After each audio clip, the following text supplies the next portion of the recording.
Hi friends, in our time together today, I'm introducing the jig Out on the Ocean. This is a very popular jig that I think we should all know, and so it's about time I introduced it. The jig goes by a number of other names, but I think probably the most common is Out on the Ocean. So that's the one we're using. We'll follow the usual pattern. I'll walk us through the tune. It has an A part and a B part. I'll stand and walk us through each. Each part repeats.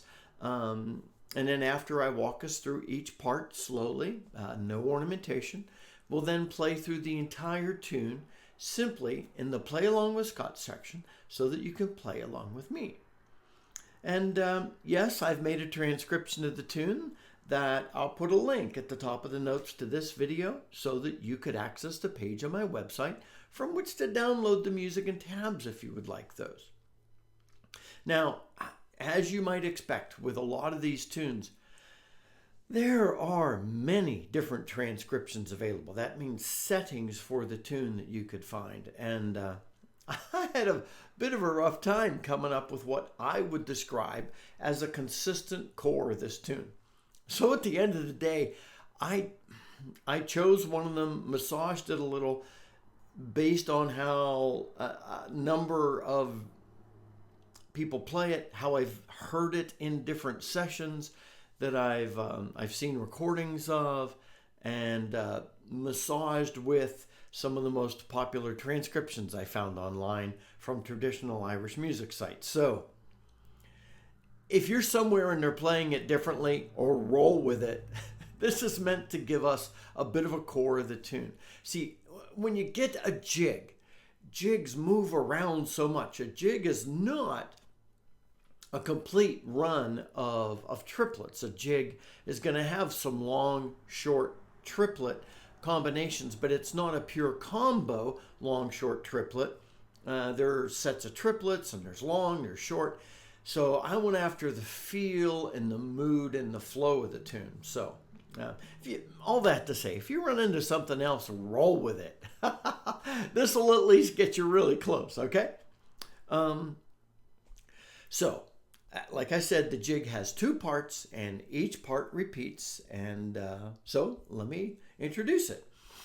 Here is the A part. And I'm playing today on our friend Jonathan's Chieftain V5. And in the version I've selected, I'm using there's two walk-in notes. You could just start it, but I'm using the walk-in of, so just be prepared on that too. So anyway, here is the A part.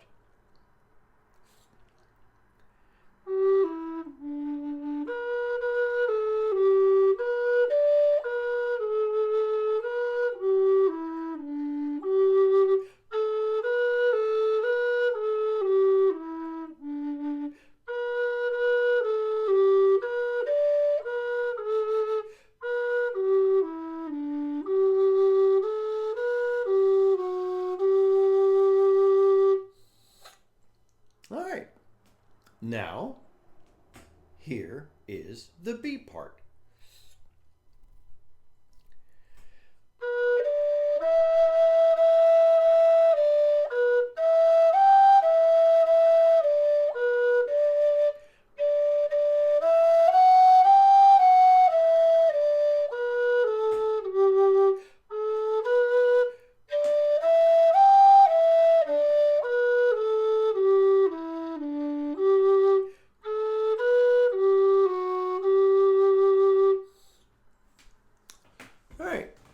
Before I jump to the Play Along with Scott section, where I'm going to play the entire tune with repeats at a slow pace, I'm really expecting that you'll play along with me in each of those. You know, it's probably going to take 2, 3, 4, 5 times going through each of those to really get a sense of it.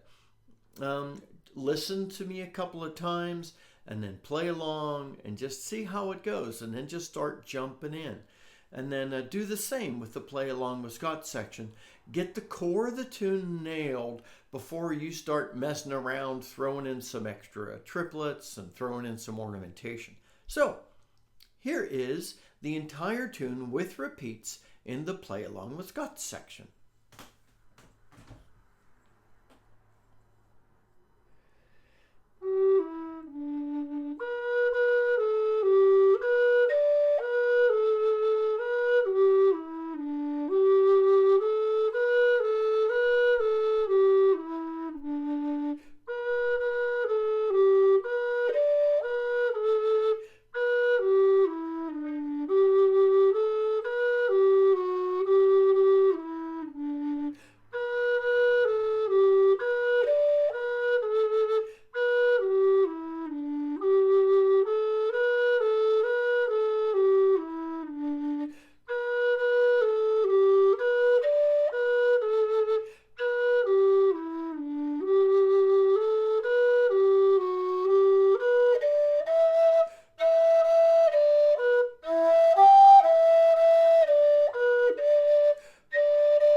So that is the jig out on the ocean. So get the core of the tune down. If you play it through enough times, it'll get in your blood. It's going to be in your head when you lie down to go to sleep. And if you do it that much, then you're going to remember the tune. Do it quite a few times over a number of days, and to really help seat the tune into your brain. So let's now think through any challenges I think you might experience. The biggest challenge, as always, is learning to tune. Because if you learn to tune well, then you can feel free with it, because you're not spending all your brain and finger power trying to go, what note do I play next? So get to the point where you're fluid with the tune. So again, as usual, you want to begin working on improving your speed, because it's a jig, so it's quicker, and work on your speed. At the same time, at whatever pace you're comfortable, start throwing in some ornamentation. I'll hold the thought on the ornamentation, but remember to layer that. Improve speed, add ornamentation, improve speed, add ornamentation, and keep that going. Because otherwise, if you improve your speed to really fast and you start throwing in ornamentation, your ornamentation skill is going to be down here. So anyway, there's some jumps and some runs. It's kind of all middle of the whistle, except for a couple of, a few lower notes, nothing really challenging. You don't play higher than the second octave G. So it should be a good tune for anybody to play. Please don't stress if you can't play it quickly. Play it at the speed you can, not the speed you can't. Now, as far as ornamentation goes, I'm going to play a practice session in a couple of days with this tune. Interestingly, for a jig, you can slide into some of the notes. You've got repeated notes, so you've got good opportunities for some cuts and taps. You can throw rolls in.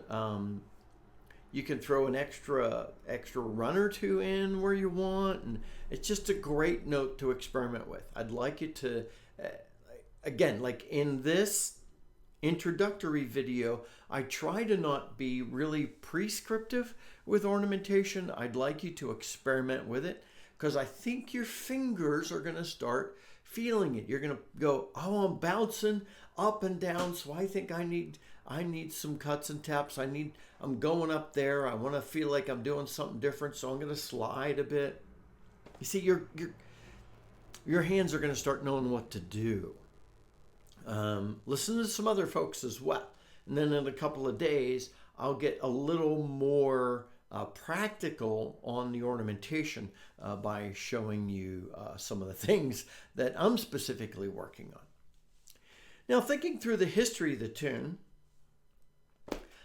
I really wish we knew. What we do know is that Francis O'Neill, he has an 1850 collection called The Music of Ireland that was published in 1903. That's quite a gap. Anyway, it's a great collection, and this tune appears there. There are some similar older tunes. That's no surprise. There are some stories about maybe how Francis found it, or at least a version of it, but that's not really the history of the origins of the tune itself. That's just when he found it. So what we know is it's a very old, popular jig, and so that's great. My friends, enjoy playing this tune. Enjoy learning this tune. It will help your skills. Work on it till you could play it at a slower pace. Then start again, like I said, clean playing.